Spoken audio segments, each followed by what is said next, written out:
Thank you for being with us today. I will now call the October 21st meeting of the Sports Authority to order. On Friday, you should have received the minutes from the September meeting. Are there any questions, comments, or corrections? Move for approval. There's a motion. The motion has been made and a second to approve the minutes as they stand. Any discussion? All in favor, please signify by saying aye. Aye. Opposers, nay. Motion passes. Thank you. So the authority committed to having a Title IX spotlight at the beginning of each meeting. And so we're very, very excited about today's spotlight guest. With that, I'm going to turn it over to our Executive Director, Monica. Well, good morning, everyone. Thank you for being here. This is month 3 of our Title IX Spotlight Series, and judging from the feedback that I've gotten, not only from the board, but for many of you who are regulars at our meetings, I think you all are enjoying it. And so you have another special treat in store today. Our honored guest today is Betty Wiseman, founder of the women's basketball program at Belmont University, and I've gotten a chance to talk with her a couple of times, and she really is a jewel. Jad Duncan is going to start by reading the resolution, and then that will be followed by a short video, and then we're going to ask Betty to come up to the table, and she'll be interviewed by board member Aaron McGee. Thank you, Madam Chair. A resolution honoring Betty Wiseman, founder of Belmont University's women's basketball program. Whereas the Metropolitan Sports Authority of Nashville and Davidson County is participating in a year-long celebration of the 50th anniversary of Title IX on June 23rd, 2022, and desires to recognize Nashvillians who have made not only a significant and long-lasting impact as an athlete, but have also opened doors, removed barriers, and encouraged participation in sports for girls and women. And whereas Betty Wiseman, a native of Portland, Tennessee, was a standout basketball player at Sumner County High School, where she served as captain of the basketball team for 2 years and led Middle Tennessee in scoring one season, averaging 30 points a game, and was recruited by perennial national champion Nashville Business College before deciding instead to attend Belmont University. And whereas Wiseman, after graduating and joining the faculty at Belmont, founded the women's basketball program in 1968, one of the first collegiate women's programs in the Southeast, and led her teams to several championships and victories over programs like Alabama, Nebraska, North Carolina, Vanderbilt, and Tennessee. And whereas Wiseman was named Coach of the Year 4 times, was named Belmont University's Alumni of the Year in 1977, was inducted into the Belmont Athletics Hall of Fame in 1981, was honored as Belmont's Most Outstanding Professor in 1989, was honored by the Women's Basketball Coaches Association as the 1999 recipient of the Jostin Berenson Lifetime Achievement Award, and was the first Belmont coach or athlete to be inducted into the Tennessee Sports Hall of Fame in 2004. And whereas Wiseman, in addition to coaching, teaching, and chairing the Department of Health and Human Performance, served Belmont as Assistant Athletics Director in the capacity of Senior Woman Administrator, and was honored by Belmont with her name as part of the university's athletic facility, the Striplin Wiseman Athletic Office Complex. And whereas, for more than a decade, Wiseman led Belmont student athletes on annual mission trips to countries in Europe, South America, and Africa, authored the book, Bounce the Balls and They Will Come, a coach's passion for the Great Commission, and continues to mentor, support, and inspire Belmont athletes and administrators. Be it therefore resolved that the Metropolitan Sports Authority of Nashville and Davidson County, as part of its celebration of the 50th anniversary of Title IX, honors and recognizes Betty Wiseman for her contributions to women's sports at the local, state, national, and international levels. Thank you.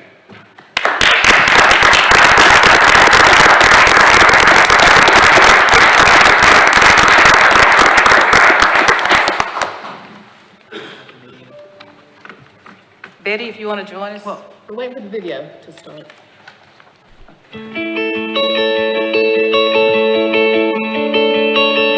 The story of Belmont women's basketball and its inaugural season began in the heart and mind of Betty Wiseman. A standout at nearby Portland High School, the 1965 Belmont graduate and newly minted professor of health and physical education had a vision for Belmont athletics, and she knew where to start. After my first year teaching, I approached our president about starting a women's basketball program because that was basically my expertise and what I had played in high school. And his first response was, "We don't have any money." And I said, "Well, just give us an opportunity. Just give us some uniforms and enough money to have a little schedule, and we'll make it work." Making it work meant facing programs like Nashville Business College and Wayland Baptist of Texas, the UConns of their time, with Wiseman serving as player coach. Access was low and skepticism was high, but the Belmont women had a seat at the table. We practiced when everything else was finished. Men's sports, when they finished practicing at night, when intramurals was over, if it was 9 o'clock or 10 o'clock, that's exactly when we practiced. We were behind everything else, but we had an opportunity, and that was the whole point. On the surface, a 4-11 record that first season may seem underwhelming, but consider the Rebelettes avenged a 54-point loss to Midwestern College of Iowa with a 3-point victory weeks later. With the foundation laid, Wiseman directed Belmont to a 17-2 campaign the very next season. The national prominence in NAIA and NCAA Division I that followed can be traced back to the sacrifice of 11 women 50 years ago. We were a part of the beginning, especially in the state of Tennessee and the Southeast, and I'm really proud of our history and heritage here as a part of the growth in women's sports.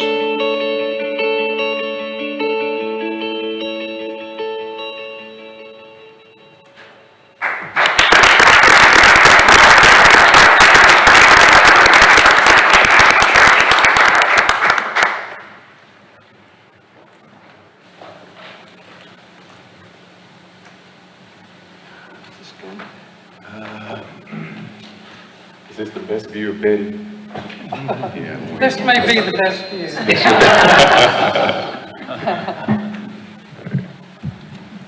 Good morning. Good morning, everyone. Let me get situated here. Well, Betty, it's such an honor to be here with you this morning. As I told you, I've had the opportunity to learn more about you in an in-depth way. I said I've heard your name bounced around for years now in the athletic world, but to really understand the impact that you've made is an honor. So I do want to thank the board for giving me an opportunity to have this conversation with you. Thank you. It's good to be here. See some familiar faces. Awesome.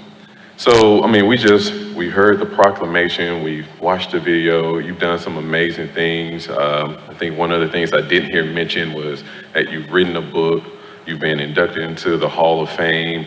You have had January 2014, declared Betty Wiseman Day by Governor Haslam. And with all of these many accomplishments and the impact that you've made, you see yourself still as an ordinary person. And so I'm interested to know what did the ordinary life of Betty Wiseman look like growing up in Portland, Tennessee, and how do you fall in love with the game of basketball? Wow. Well, seeing that video really dates me, doesn't it? And life for me in Portland growing up was very simple. I'm a country girl, and once you hear me talk, be around me a little bit, you'll know for sure that I am. And I grew up in a family of 4, a sister and my parents, and we were country people. I grew up on a farm. And I loved my history and my heritage because that's where I learned life's lessons. Everything in our family resolved around home and church and school. And I can milk a cow. I can drive a tractor. I can cut tobacco. I can do anything because I loved it. That's who I was. And I actually did not play any basketball. I wasn't introduced to basketball until I was a junior in high school in the 7th grade, because there was nothing for elementary kids. And that's, I think if everybody grew up like I did, this world would be a better place. It was a simple life, family-oriented, church, and my love for Christ developed at a very early age and still resonates in my life moment by moment. That's awesome, Betty. And I know that you've had the opportunity to take athlete students on mission tours, and how has that impacted your work on and off the court as a coach, as a professor? Well, my first missions experience came in South America, working with some women from my church and with a missionary, and it changed everything for me because I got a glimpse of the world from God's perspective and not my own.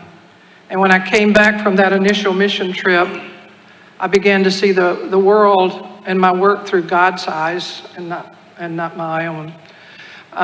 And what did this mean for my work, for my teaching? I was teaching and coaching, and so I began to make my work a ministry.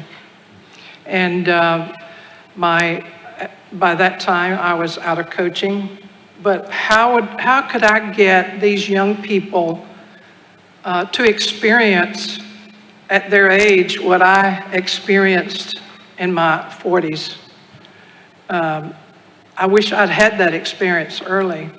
So I began working through churches and the Tennessee Baptist Convention and taking student athletes, in particular basketball players, men and women, to other parts of the world to love kids, to love on people, and to use a basketball as my means of connecting.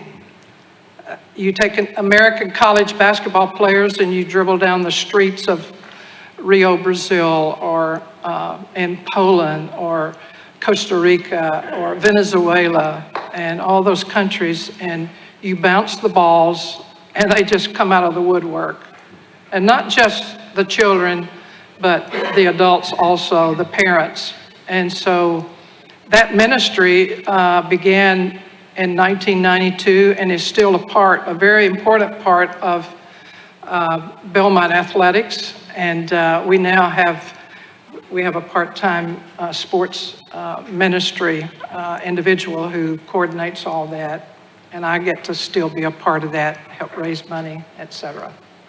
That's awesome. I think that's a remarkable sign of leadership on you bringing your full self to the table for the sake of impacting students and student athletes. And so the fact that that's still going on is definitely a sign of your impact.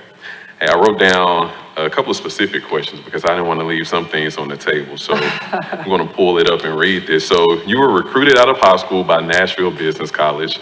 Tell us why Nashville Business College is an important part of the history of women's basketball and why you chose to go to Belmont instead. Well, as I said, I didn't start playing basketball till junior high, and I just played 1 year in junior high, and then the high school coach came and got me. I was taller than anybody else, and I was a pretty good athlete. It was just natural for me. And Nashville Business College was the only, and they played amateur athletic union rules. They traveled all over the world. They were world champions. And during my high school days, I knew about that, and I knew that I might be good enough. I came to the Municipal Auditorium with my parents to watch Nashville Business College play the Russian team, national team. And Coach John Head was the coach back then, and he is still recognized as a leader in women's basketball in the state of Tennessee and around the country.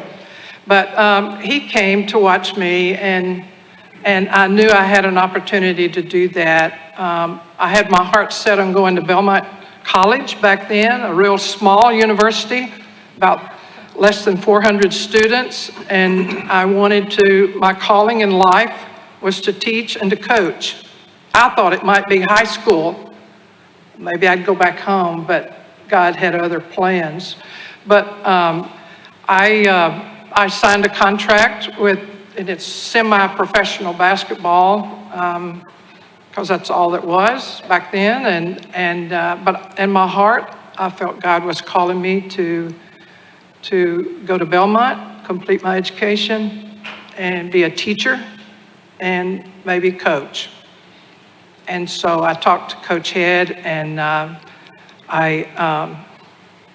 he released me of that contract. I went to Belmont, talked to the president, and said, can I go to Belmont and play basketball for Nashville Business College? That was a possibility.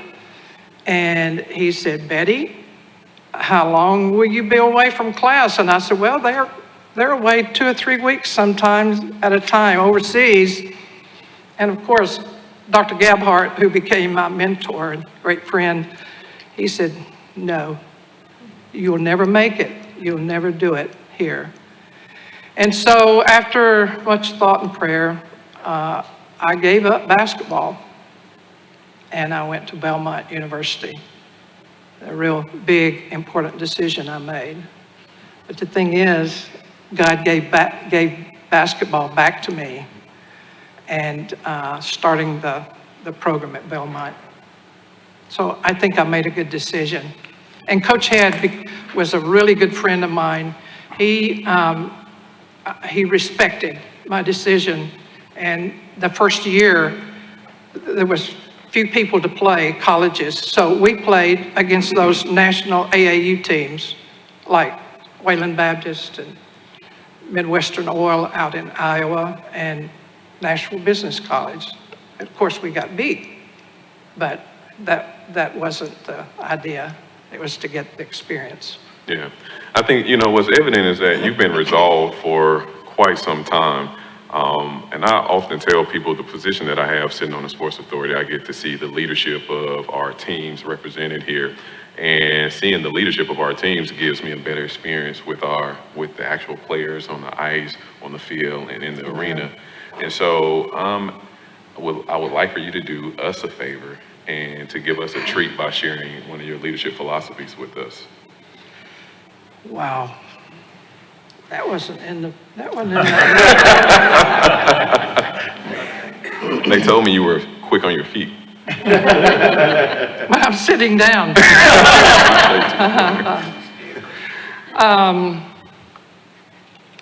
Wow, leadership. I think you have to, first of all, be a people person.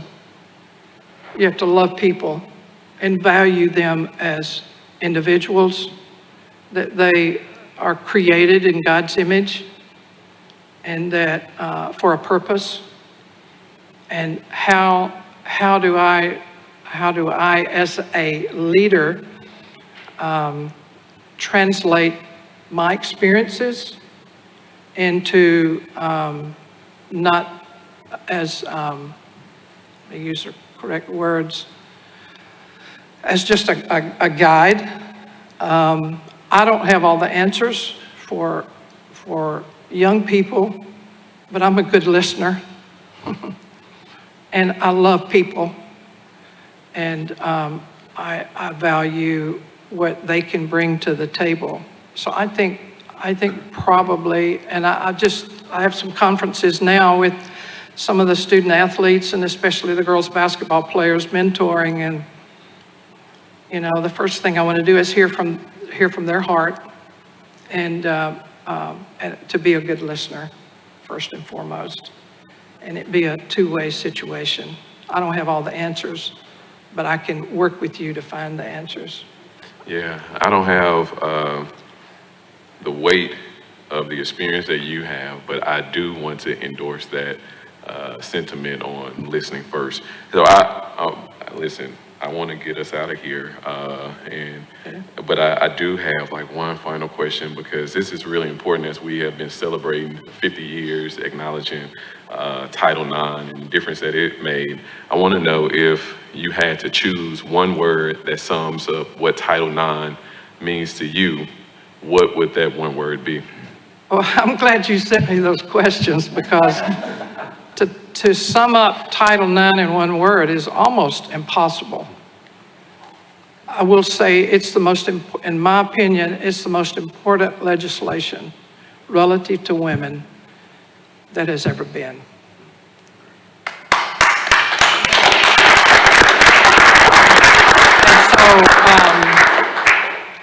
And so, a lot of words come to mind: opportunities, equality, et cetera, but I'm just going to sum it up just like this: yes!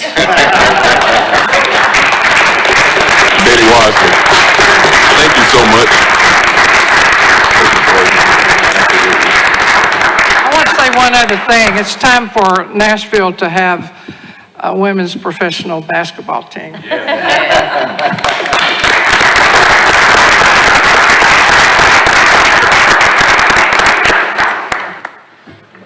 Thank you so much, Betty, for that, for sharing your story with us. And I have been called a trailblazer and a pioneer in my day, but truly you set the standard, and to be able to build a program from ground up for women's basketball is an amazing feat, and we're just honored to have you here today.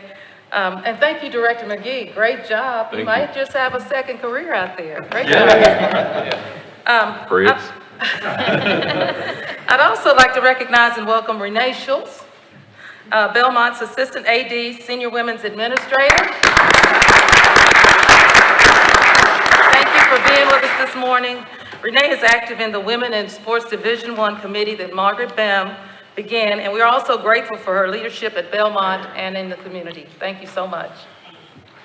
At this time, I'll turn it over to Monica Falk-Nelson, who will give us the Executive Director's report. Thank you, Chair. You all have the agenda in front of you. We have a number of reports today, along with a few action items, a couple that will come as recommendations from the Finance Committee. In the interest of time, since we do have a lengthy agenda, I'm not going to give a full report today. I think you get a pretty clear picture of what we're working on just from as we move through the agenda. I do, however, want to share some good news, and that is that Bob Lackey came home last week in time for his birthday. Thank you all. And I spoke with him yesterday. I've talked to several people. I know Michelle Kennedy talked to him yesterday. A number of people have, and he's doing well. He sounds really good, and he said his goal is to keep building up his strength so he can be back with us next month. So hopefully we'll see him in November. Are there any questions? If not, that's my report for today. Thank you. At this time, Director Kim Atkins will give the Women's Sports Ad Hoc Committee report. Yes, the Women's Ad Hoc Committee met on October 6th. The committee's purpose is to promote women's professional and collegiate sports in Nashville. Committee members that participated were Margaret Bem, myself, our chair Kathy Bender, and board member Melvin Gill. And Council Lady Nancy Van Rees also attended. The meeting began with a report from our consultant, Dan Barrett from CAA Icon. And Dan presented an overview and timeline of the plan to perform a marketing survey and economic analysis looking at a potential fit for a women's professional team to call Nashville home. The preliminary findings should be complete by the end of the year. Dan also, at the request of the committee, spoke about what the city of Oakland is doing to position itself for a WNBA franchise should the league choose to expand or relocate. Dan noted that the city of Oakland entered into a non-binding term sheet with the African American Sports Entertainment Group, a bidder for the city's interest in the land. And the Oakland Arena, former home of the Golden State Warriors, is currently empty. The committee also received updates on the anniversary celebration of Title IX, focusing on its plans at our Sports Authority venues and events that will be put on by the National Sports Council and the NCAA D1 institutions. Finally, the advisory committee member, Councilmember Nancy Van Rees, reported that the Metro Council, led by its Women's Caucus, did approve a resolution honoring TSU coach Cheeseborough, and I believe that resolution was presented this week.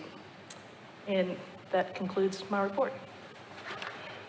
Thank you, Director Atkins. Any questions or comments for Kim or Monica?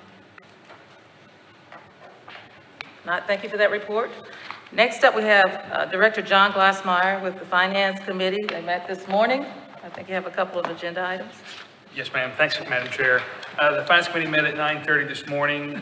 We approved our minutes from the June meeting, and our first item up for consideration was a resolution approving a capital improvement request from MFP Baseball for the roof repairs at First Horizon Park. The roof at First Horizon experienced damage during the 2020 tornado. During the assessment, it was learned that there were also some non-storm related damage. The lease agreement between the Sports Authority and MFP Baseball obligates the Sports Authority to fund capital projects and structural components of the facility. A copy of the roof assessment, including pictures, is part of the board materials. Capital Project Solutions reviewed the assessment and the list of Metro recently awarded roofing contract firms. After reaching out to some of the Metro's approved roofing and masonry contractors, he returned an estimate of approximately $55,000. After receiving the estimate, the Sports Authority budget analysis recommends the repairs be funded from the 4% funds as opposed to the CIB funds. We did have some discussion, and before I read the revised resolution, Monica, is there anything you'd like to add? No, I think you covered it very well. After some discussions around, after seeing the pictures and talking through everything that happened, Margaret Darby, our legal representative, added a further resolution. So if you see the resolution in your packet, after the first resolve is that the Sports Authority hereby authorizes the capital improvement request from MFP Baseball for roof repairs at First Horizon. And then we added, and further resolve that the Sports Authority staff will seek further investigation into the original installation, including engineering of the roof and quality and materials to determine whether any claims for reimbursement of repair costs should be pursued. So that's an addition to the original resolution. With that addition, the Finance Committee does recommend approval. Motion.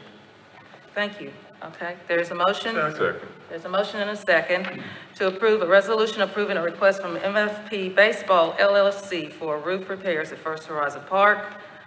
All in favor, please signify by saying aye. Aye. Opposers, nay. Motion passes. Thank you.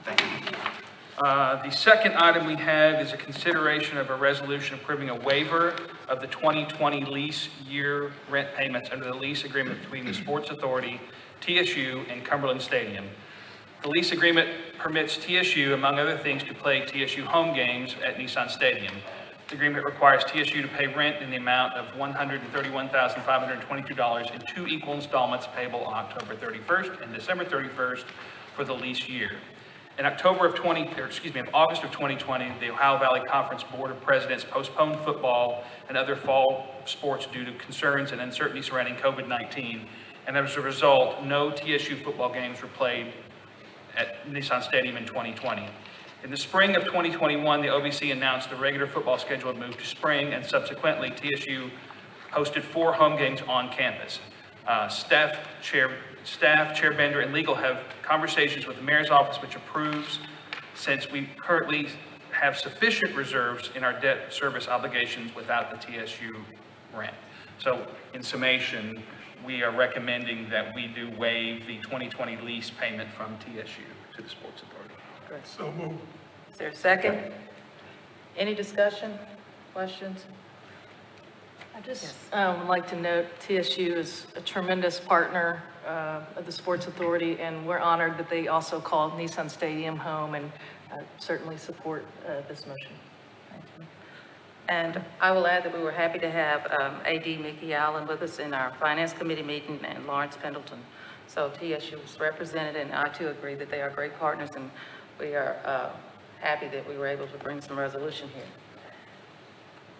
Any other questions, comments? If not, all of those in favor of approval of the resolution waiving the 2020 lease year rent payment under the lease agreement between the Sports Authority, TSU, and Cumberland Stadium Incorporated, please signify by saying aye. Aye. Opposers, nay.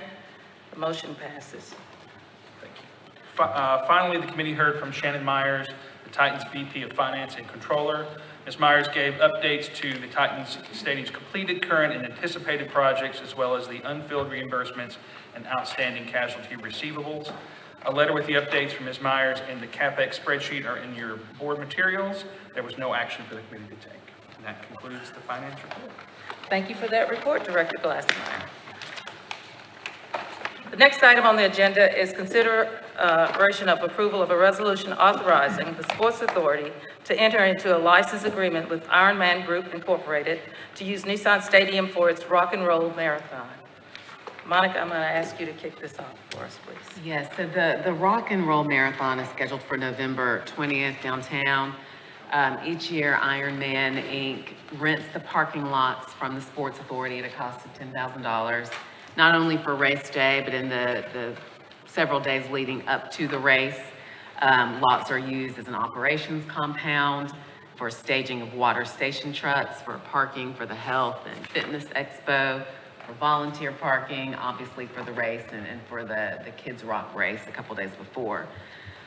This race was initially scheduled for April 2020, but was postponed due to COVID. It was then rescheduled for the fall of 2020 and postponed again, and then postponed again in this past spring of 2021. So we received payment from the initial race for 2020, and we'll be applying that for the race next month. You will find the resolution and the license and use agreement in your binders behind tab 6. Is Erica here? Erica Larson, and Erica has been before the board in the past, but she is here if there are specific questions. But again, this is something that we do generally every year. Shouldn't be a surprise to most of you. Erica, is there anything that you would add? So just thank you for having us and having me here today. Obviously, you summed it up very well. What we use the parking lot for. We're just excited to return hosting our event here after a long 2.5 years. So thank you. Happy to answer any questions. Any questions for Erica or Monica? If not, I will entertain a motion to approve the resolution authorizing a license and use agreement with Ironman Group Incorporated for use of Nissan Stadium for the 2021 Rock and Roll Marathon. Is there a motion? Motion. Is there a second? Second. Any discussion?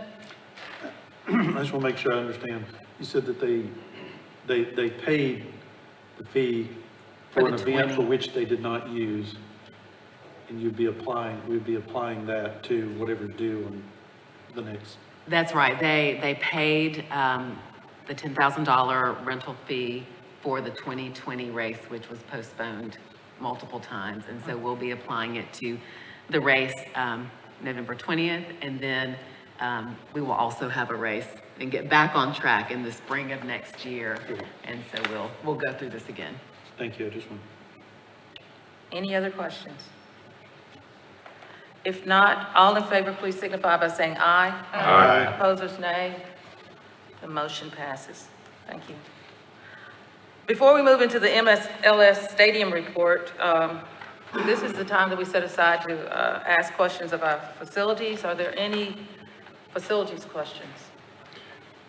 Madam Chair, Yes. I do have a question. I'm just curious to see how visitors who have come into the building have responded to the new COVID policy. I know that was something that was put on the table. I don't know if Sean spoke on it last time. I don't know. Oh, there you are. Just was curious to see how folks have responded. We had good feedback at our former meeting when you mentioned it, but now that it's actually in play, are you all getting any pushback or folks leaning in? Morning, Sean Henry, Nashville Predators. We're getting the same feedback that I relayed last time. Probably 70-75% of the community like what we're doing, and then the remaining 25%, half think we're doing too much, half think we're not doing enough. As we move forward, ideally, the numbers continue to get better and better every day. I think we should lead those more so than we would do the Preds. I would look forward to lowering the protocols if we can. When we do that, I think the people that don't think we're doing enough, that number will grow a little bit. The other will probably diminish, to some extent. But even if we got rid of all of our protocols, let's say in November, knock on wood, because things are going so well, we'll still probably have at least 2 or 3 shows a month that will ask for a higher level of protocols. There are a few major tours out there right now that are just skipping entire states if they don't have certain protocols in place. So there's a big tour coming up in April that if we lift the protocols and we don't allow new protocols to be put in show by show, we won't do 2 of the biggest shows of the year. Show that we have this weekend, same thing. If we didn't have any protocols, we'd still enact their protocols. So they'll still be present to some degree, which will cause some confusion because lack of consistency really causes more frustration than anything. But if we can get to the point where we can roll back some protocols for hockey and most events, we look forward to doing that, but only when it makes sense. So we still get a lot of really strongly worded emails, texts, tweets, phone calls, visits at the mall, soccer games, but the right things happen. Yeah. Okay, awesome. And then I just wanted to make note that I had an opportunity to come here yesterday to hear the NHL commissioner, and it was quite a treat, and I appreciate you all for hosting, and I got to walk away with a nice Predators lapel that I'm rocking today, so thank you. No, thank you for being here. Take advantage of that opportunity. It really was a great day. To be able to work with the Titans and SC on making this happen, it's pretty cool when summer franchise come together for something so good. It's going to be fun, it really will be. And as Bob Flynn was taking credit for the weather yesterday, we're also going to hold him accountable for the weather in February to make sure it's about 52 degrees with an overcast sky, no wind, no rain. So it'll be awesome. Thanks for being here. Thank you. Thank you. And thank you, Bob. Any other questions for our facility party? If not, I understand that Doug Scopel, First Horizon Park, has an introduction he'd like to make this morning. Good morning, everyone. Good morning. Morning. Operations with the South. As you guys may have seen in the news, we've finally replaced Mr. News with a new Adam. So we kept the name on the door the same. But we have Adam English to join us this week. I've known him a long time. We've both been in this business for 15 plus years, and we're really excited to have him on board. I thought it'd be a good opportunity. I think he's met some of you individually, just to let him be introduced and be familiar with the school. So, Adam English. Yeah, I don't need that as tall as he does. I'm Adam English. I'm so excited to be in Nashville. I grew up in Lexington, Kentucky, so just a few hours north. My wife, my 4-year-old, and I are just honored to be here and look forward to getting to know you guys and working with you guys in Nashville. Great sports town. So thank you for having me here today, and look forward to the future. Thank you. Welcome, Adam. At this time, we're going to move along to Ron Goebel, who is going to kick off the MLS infrastructure report.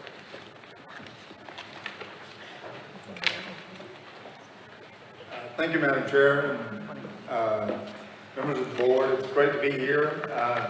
To refresh everybody's memory, we're going to be talking about the infrastructure project today, and that is a separate project from the stadium.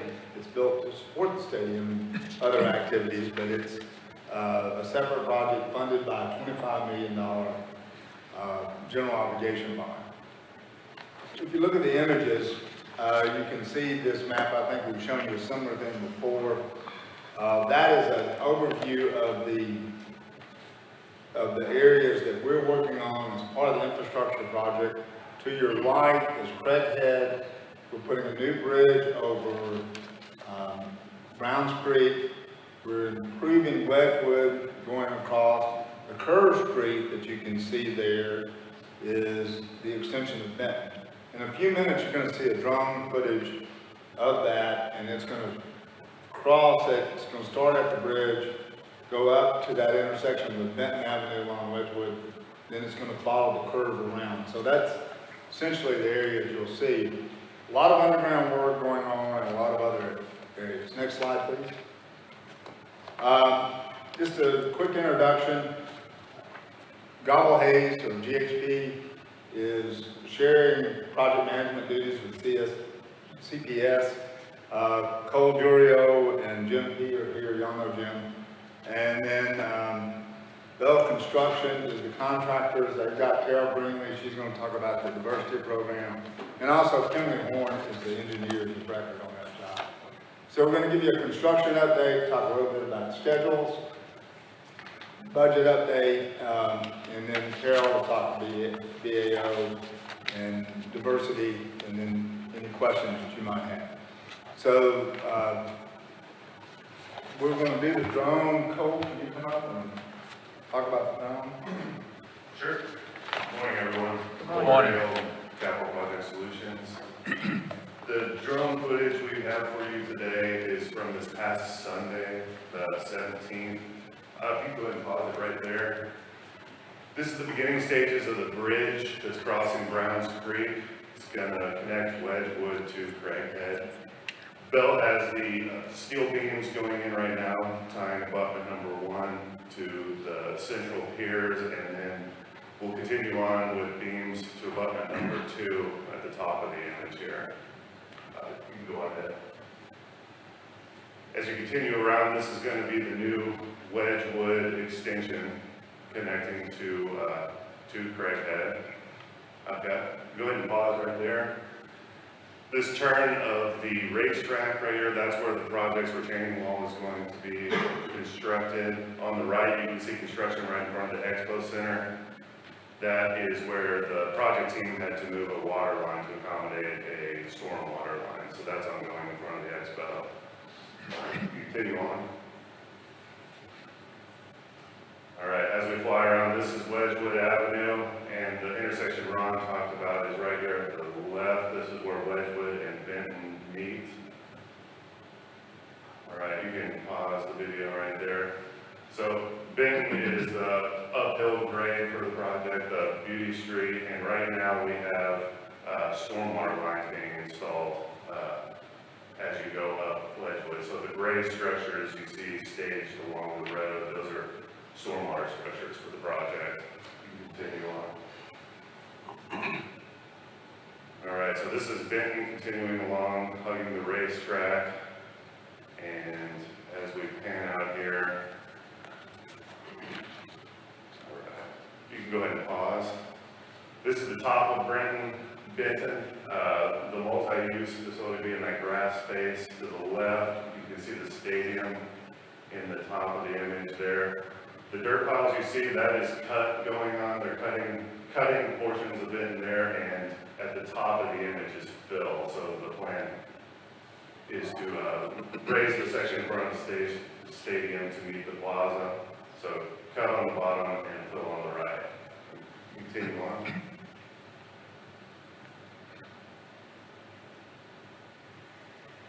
All right, and pause right there. And right now we have tree cutting going on underway. The trees in the top side here, top of the screen here, to accommodate MES's new power lines that are being installed. They have clearances that are required, and so the trees are being trimmed along the perimeter of the site there. That's the drone footage. Any questions? Thank you.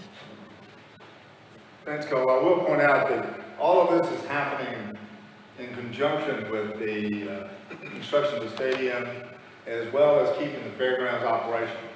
So they're back to having flea markets, they're back to having a lot of events out there. Of course, the Speedway is still functioning, and they're still having races. Talk about the next section. There's Tim DeBuse in our office. Tim is working with Cole. Cole's on site every day. And then Tim works with Cole, and he can just kind of give you an update. A lot of stuff we had on Wedgewood, they dug it up about 3 times, and we obviously have to pave it over to keep things operational. So there's a lot of work going on underground, and this property has been used for the last 130 years plus, and they buried a lot of stuff. So we're finding quite a bit, but we're coordinating it and getting that done. So Tim? Thank you, Ron. Good morning, everyone. Good morning. Just wanted to quickly go through a couple of still photos at the ground level so you get a little bit of an indication of really the magnitude of the project. This is in front of the stadium. As you see on the right side, you can see the stadium that's being built. And as Ron mentioned, I do want to really commend Bell Construction and Mortensen Investor. They have worked really well together in a collaborative manner to work out issues, as they both have pretty significant work on site. So this is right in front. As Cole mentioned, that grade needs to rise a bit to meet the plaza that's on the north side of the stadium. So there's a lot of grading going on there. And to Ron's point, once the grading is done, they'll come back in and put in utility lines. Next slide, please. This kind of gives you an indication. This isn't even some of the larger storm lines, but you can see they're pretty significantly sized storm lines. This is one going up from Wedgwood up Rains towards the stadium. So you can see the worker on the right there, you can see the size. And also, to Ron's point, not only sometimes some unknown utilities or surprises, which have been fairly minimal, but there's a lot of rock. And so the contractor, with all good intentions and planning, sometimes we run into rock, but they've been great in moving around the site. So if they've got to slow down over here because they've hit rock, they'll move to another part of the site so they can keep moving. Next slide, please. This is a slide that's about a week or so old, but again, it shows kind of the magnitude of that bridge.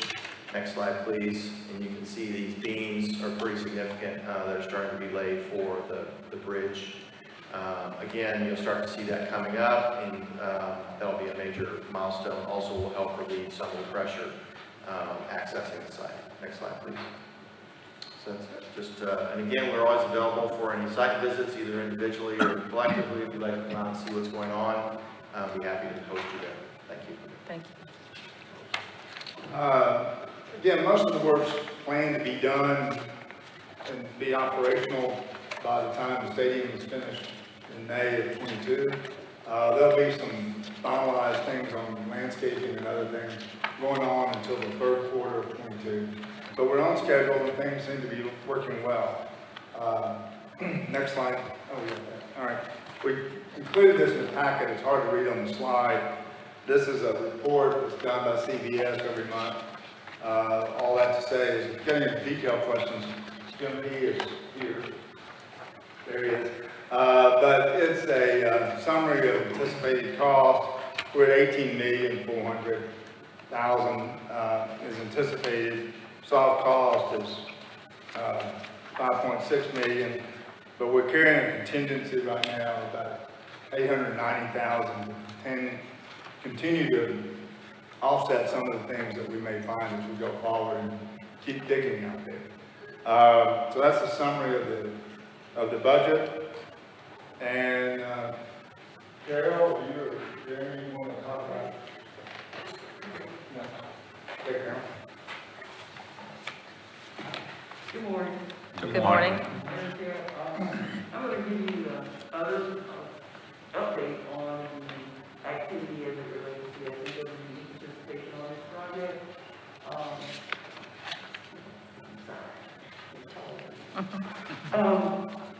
Right now, Metro DAO, that's the organization that has set the requirements for SMWD requirements on this project at 15%. 5% WDE, 5% MDE, 5% SDE. This is a project that it is a stretch in terms of locating and identifying certified SMWDE because of the type of project it is. But right now, we are, because the DMP has not been finalized, I'm going to give you a report based on actual dollars spent with SMWDE and those SMWDEs that are pretty much located here in Davidson County and Tennessee. Approximately $3,215,000 plus have been spent today. This report represents as of July of 2021. Of that $3.2 million, $19,000 has been spent directly with SMWE. That represents 16%. So we are spending at the rate above, a percent above what we are required in terms of the 15% overall SMWE percentage. 26 SMWE to this point have been awarded contracts. Of that 26, the breakdown is represented by 7 WPEs, 7 MPEs, 7 SPEs, and 12 WPEs. For those of you taking off these initials, SPEs are your small businesses, WPEs are your women-owned businesses, and MPEs are your minority-owned businesses. Of those 26 firms that have been awarded contracts today through July, 21 are businesses that are located in Tennessee. Going forward, we will probably have more information to give you as the GDP finalized, and we will be reporting on a monthly basis based on SPE participation. Any questions? Any questions for Ms. Greenlee? Thank you. Thank you. Thank you. Thanks, Carol. And then finally, Carol's working as a consultant with Bell on their project. And then the other soft cost, I think the first item on there is design services, which is mainly Kimberly Horn. The other soft cost category is project managers and some things that we had to do in addition to support the work out there, like scanning, videotaping sewer lines and things like that. So that's still ongoing. That's roughly 61% minority or women-owned. And so all total, we're about 41% on that. That's essentially a quick overview of what we're going. Anytime anybody wants to tour, we're happy to take you out there. It's a lot of unglamorous underground work, but when we get through, Wedgewood will be 3 lanes, 2 bike lanes, and some nice big sidewalks. Benton will be 2 lanes, on-street parking, and some nice sidewalks. And it's going to be, one of the reasons there's so much grading going on is to try to get it ADA compliant, which streets technically don't have to comply with that. But we want to be able to get from the Expo Center up to the stadium with that 5% grade that ADA recommends. So, any questions that we failed to cover? Again, we appreciate the opportunity to work on the project. It's exciting. Any questions? Is everybody still safe out there? Do what? Is everybody still safe? Yeah. Excellent. Yeah. Great job. Yeah. And it's, we've not had any issues at all, so it's all good. Hey, Ron? Please. What about public transportation access when we do open next year? It's going to be in process. There's another project going on that just got funded just a few months ago called Phase 2 of Fair Park. Phase 2 of Fair Park is going to continue the greenway that was started along Craighead at Bransford. That greenway is going to go up and connect to Nolensville Pike. At Nolensville Pike, we go, pardon me, my allergies are killing me. WeGo is going to have a series of stops, stations, and that's going to be the primary connection. That probably won't be ready by the opening of the stadium, but will be under construction by that time. WeGo is responsible for actually building that station, and then improvements to Wingrove and that area.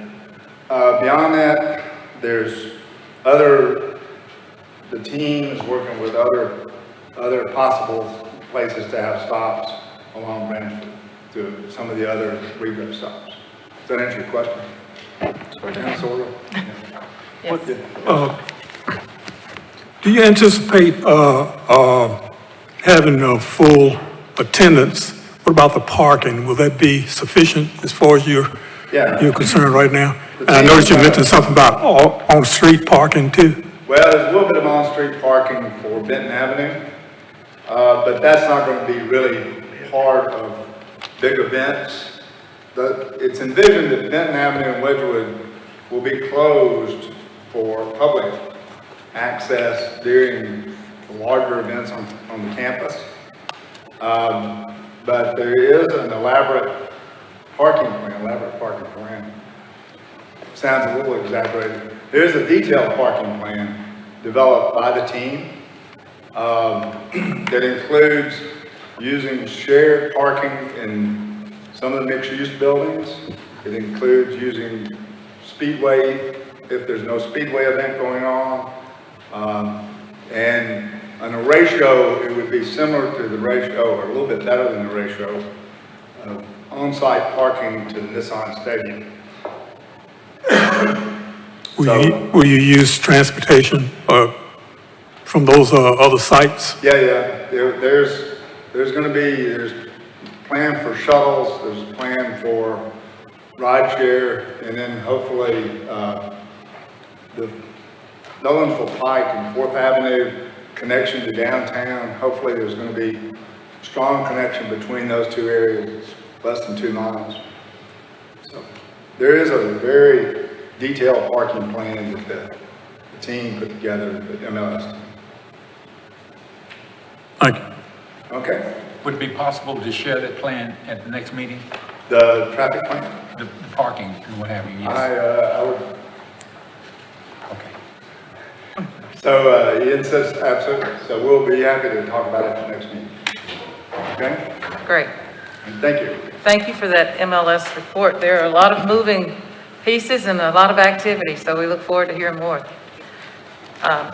If there are no further questions, before I entertain a motion to adjourn, I'm going to ask our legal counsel. Wait, we have one more report. We got another report. Okay. Yeah. MLS Stadium. We have MLS the infrastructure Stadium report. We got the stadium report. Okay. Ms. Greeley came early, so I was a little thrown there. Okay. Would you please? I got you. Thank you.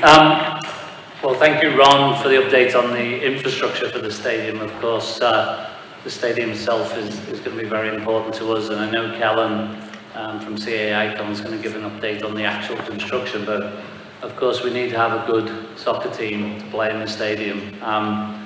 It's incredible to think that it's only 18 months since we played our first game in Major League Soccer. If we go to the first slide, please.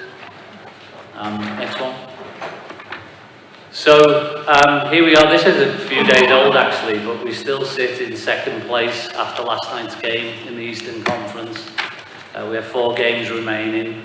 One of those, the final day of the season at home to New York Red Bulls at Nissan. The other 3 on the road. So whilst we're not taking anything for granted, we're in a very strong position to make playoffs. Top 7 teams make playoffs. So we're feeling good about our season at this point. So excited that for the 2nd year in a row, we feel confident of making playoffs. Go to the next slide, please. A couple of stats here that I think just shape some of the things that we're doing. When I first came here and we started to build the team, one of the things John Ingram said to me was we want to be entertaining and competitive, and some of these stats really, particularly in this season, show that, only undefeated team in the whole of the league, or in both conferences, and the most goals scored at home in Major League Soccer. Those types of records are not something we particularly focus on, but when you achieve these things, I think it shows that you're building something that is really capturing not just the imagination in Nashville, where we're seeing incredible support, but across the league and across soccer. Next slide, please. It's also important, I think, to showcase the strong work we've done in the community and continue to do so, and that's always going to be an important part of this team and the organisation. And go to the first slide, please. We really focused this year in 21 on 3 core community activities. One was youth enrichment, Another was bringing soccer to everybody, to different communities. And then thirdly, diversity, equity and inclusion, both as a team and as the league. We'll go to the next slide. In terms of bringing soccer, you know, one of our real showcase elements here was the pitch we installed at the Turk headquarters near Antioch. Been an incredible piece of work, really enjoyed, our team really have enjoyed working with that group, and the space not only provides a great soccer opportunity, which was its sort of real objective, and we recently installed some nets around that because we realised after we'd installed the pitch that the balls were going onto Antioch Pike, and but that's really flowing now, and I was pleased to go out there myself a couple of weeks ago. They now host a night market, a food night market from all the restaurants in that area, so it's been a great partnership and continues to show great promise. And just one showcase, I think we're just coming up to our 4th mini pitch now, so growing soccer across the community. Next slide, please.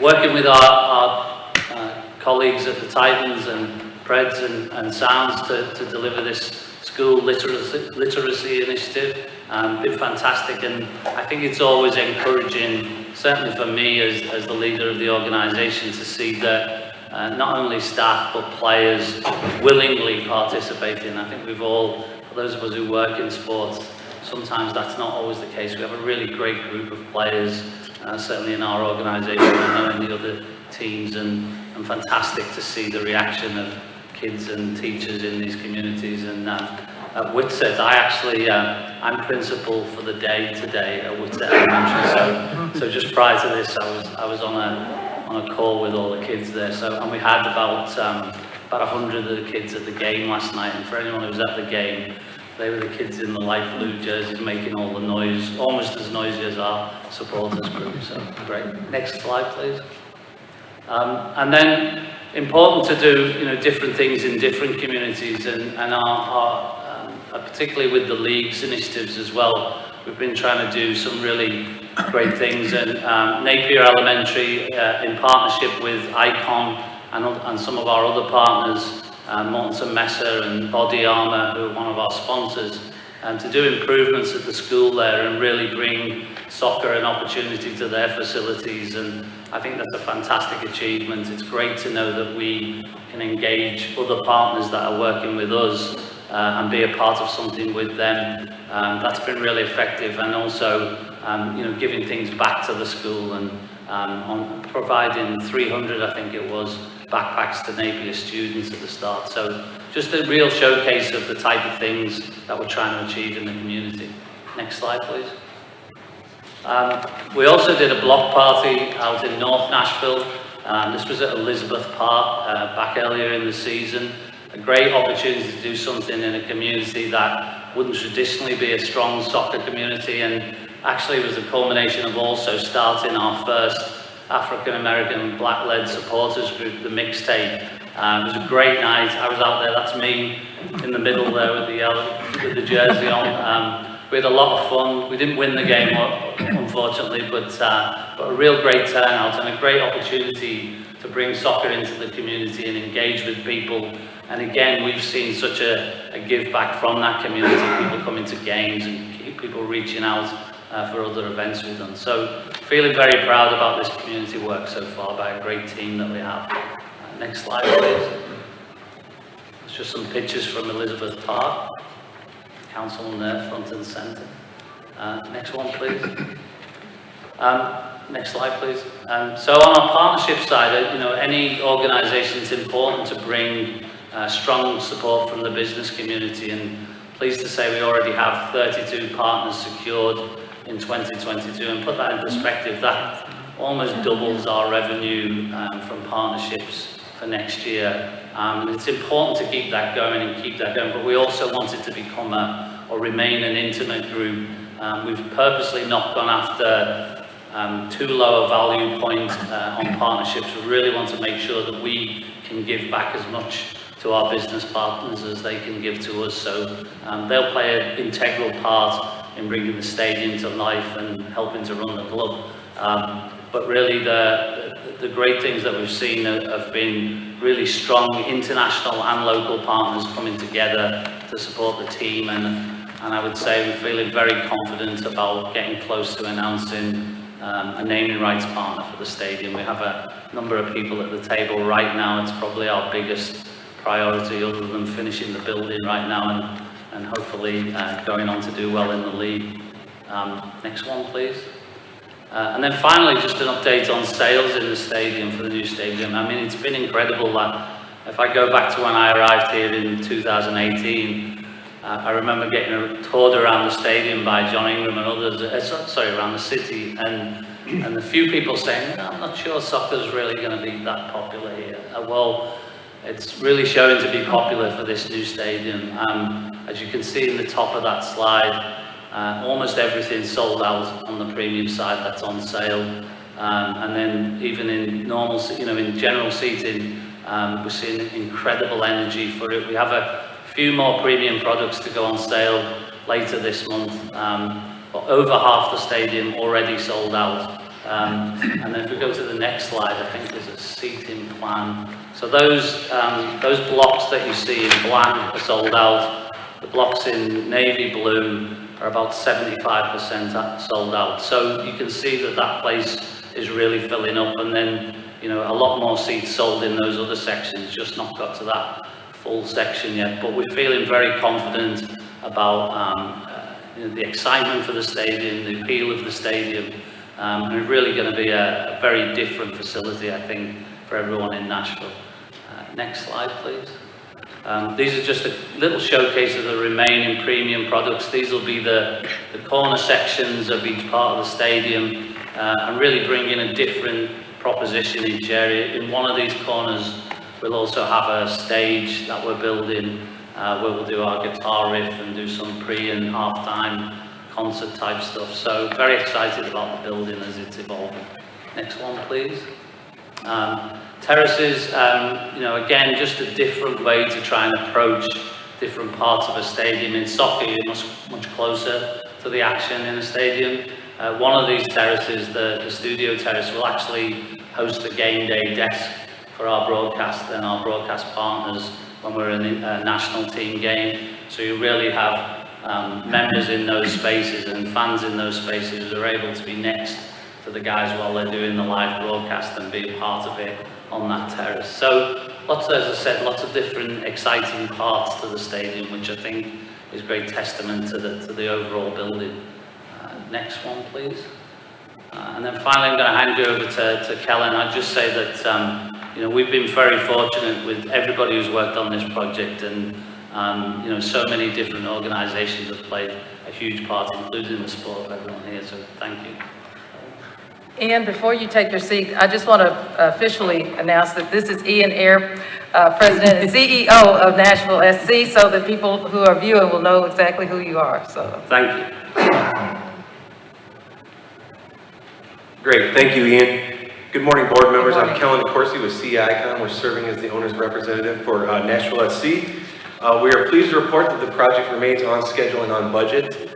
Just as important as schedule and budget, we're very excited and pleased that the project is injury-free. Being 16 months injury-free is an amazing feat and something that all the workers take great pride in. Next slide. We are currently at our peak labor force, and we're averaging about 650 workers on site daily. There's activity and work everywhere throughout the stadium. As you'll see through the photos, we've made a lot of progress over the past month. Some of the major activities taking place right now. Next photo, please. Site work is starting on the south end of the stadium with grading, asphalt, and pavers. The enclosure work on the stadium continues along the west, north, and east with the installation of brick, metal paneling, and wood cladding. Inside the seating bowl, we've completed approximately 40% of the seating installation. Activities on the pitch will be wrapping up at the end of the month to make way for the start of the field construction, which will start with under the field drainage piping. And then inside the stadium on the south and west ends, we are actively completing the finished material installations, which include the locker room plumbing fixtures, wall tile, carpet, MMA flooring, and ceiling grid. The lockers are starting to be installed in the home team locker room and in the coach's locker room. And then on the suite level, we are underway with drywall and painting as well. Next slide, please. In addition to all of our construction activity, we remain committed to being good neighbors. The stadium construction team, along with NFC, continues to make an impact outside of the stadium with efforts that will improve the surrounding community. In addition to the work completed in Napier Elementary, the stadium project team held a fundraiser for Fall Hamilton Elementary, which is located directly across the state from the stadium, across from Wedgwood, Houston. And we were able to raise over $10,000 for the school. Along with the donation provided, the team collected a donation of school supplies, which were recently given a few weeks ago. As you can see in the photo, Tempo enjoyed in the fun and action, and the children absolutely were thrilled to play some soccer with him. So that is our stadium update. If there are any questions, if not, I will turn it over to Carol Greenlee for the DB participation and project showcase updates. I have a quick question. What is our mascot's name again? Tempo. Tempo. Yes. Didn't know. A coyote. Tempo. Of course, you said you were the owner's rep. Yes, that's the correct. team owner's rep or the facility owner's rep? The owner's rep. We've managed the design and construction from the beginning. The team owner's rep? Team's owner's rep, Not- yes. Yeah, not the facility owner's rep, just making. Yes, for the team, correct. All right, okay. No further questions? And Carol? Thank you so much, Kelly. I'm back. She's back. Thank you all for having me. Water Semester, the contractor for the maintenance field. What you see on the screen is participation high for SMWEs. Again, this particular facility is required by BAO to have 30% SMWE participation. And what you see on the screen is representative of the breakdown as of the end of September. 36% of the participation, DBE participation of subcontractors award is representative of 36% of our SMWE participation up to this point. That is over $73 million in awards to SMWEs. The remaining are non-WEs, which is at 64%. Again, we have 91 awards to date to SMWE over this project. And again, the field, if you've been out there with the participation, is great. The 0% injury is amazing. 600 hours of individuals working on this project with no injuries is a boost in itself for the people that work. The commitment from leadership in terms of their commitment to make sure that when you arrive at the Major League Soccer field, you're going to leave going home to your family injury-free. That's a major concern, and it is intentional. The next slide that you see is a testimony from the individual Kelsey Friend, who is a subcontractor. She is a WE, and she is very, very appreciative for the opportunity of working on this project. As you can see, Kelsey is a WE from Murfreesboro, Tennessee. She is, her position, her company is erosion control. And her statement, she had 5 kids when she made this statement, that this project has meant the world to her and her business. She loves what she do. As you can see, the next slide will show that she is standing with her employees. She gets down into the nitty-gritty. She's not an office owner. She is a worker. And she said that the hard work that she's putting in this particular business, working on this project, make it all worthwhile. That is testament of what the individuals, the firms, the small businesses feel working on this project. It's amazing.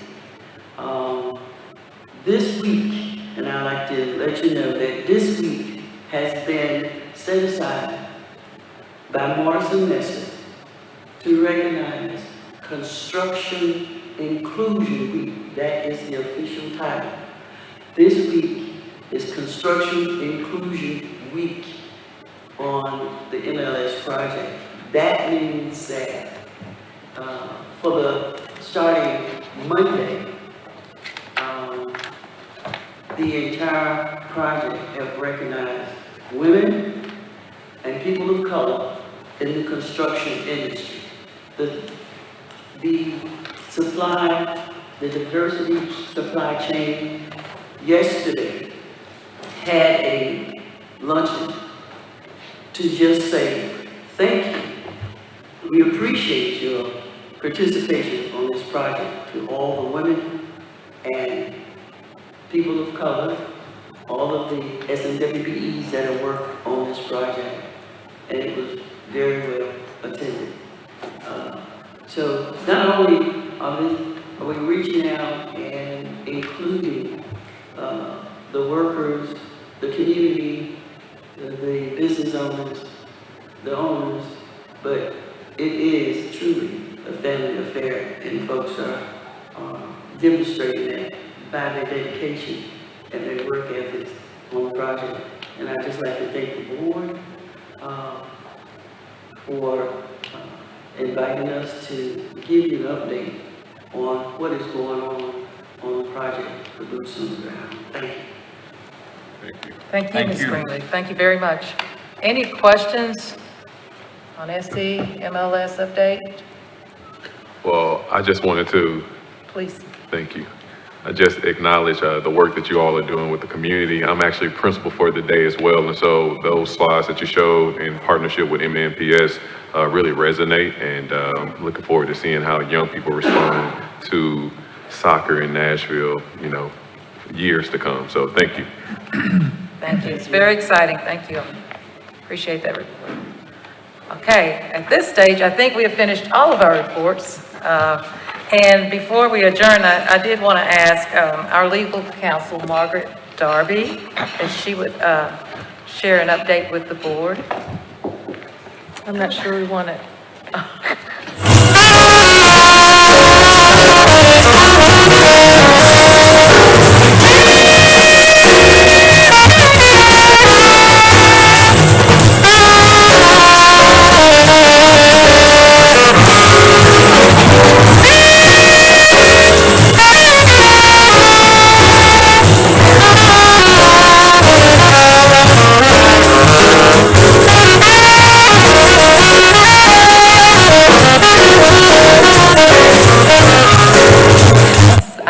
And that will be in January. So I have, I think I've been with, represented this board for about almost 10 years. And I've loved all of it and really enjoyed working with everybody. I'll be here for another 2 months, so it's not imminent, but it is, there's a transition that'll happen. And So clearly, we are excited for your opportunity, but I will say, I'm sure on behalf of this body, that we will certainly miss you. You've contributed greatly to our efforts, and you're a part of this team. So I wish you all the best, but you will sorely be missed. Thank you. Any other comments? The Metro Council is very lucky to have Very you. fortunate, very fortunate. Thank you. And she'll be here next month. I will be here next month. I will be at the November meeting. And if you want to have a December meeting, I'll come to that as well. We shall see. So this concludes our agenda, and I'd like to thank the members of the board, the Sports Authority staff, Metro Legal and Finance, our facility team representatives, and project managers for your input today. And we greatly appreciate Bridgestone Arena for hosting us, as always. The hospitality is always great, and we appreciate being here. So our next meeting is scheduled for Thursday, November 18th, and we will be back here at Bridgestone Arena. The staff will be in touch with regards to our committee meetings, which we will hold before that meeting. So if there's no other business, I'd entertain a motion to adjourn. So moved. Consider yourselves adjourned. Thank you and have a great day. Thank you. Good meeting.